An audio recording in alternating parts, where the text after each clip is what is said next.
గుండిగడ్డ దాటిన తర్వాత ఇంకొంచెం ముందుకు వస్తే క్రేన్తో కొండను దోవిన మట్టి కనపడుద్ది. ఆ మట్టి కాడి నుంచి ఇంకొంచెం ముందుకు వస్తే లెఫ్ట్ సైడు మట్టి రోడ్డు కనపడుద్ది లోపలికి. ఆ మట్టి రోడ్డు లోపలికి వెళ్ళండి.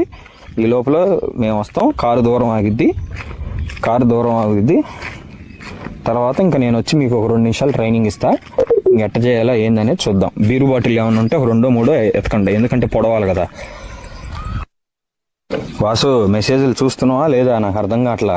చూసి మరి రిప్లై వాన పడుతుంది. వాన పడితే మనకు ప్లస్, అంటే బైకుల వాళ్ళు నడిచే వాళ్ళు ఎవరు రారు కాబట్టి కంటెంట్ చేసుకొని మనం హ్యాపీగా వెళ్ళిపోవచ్చు.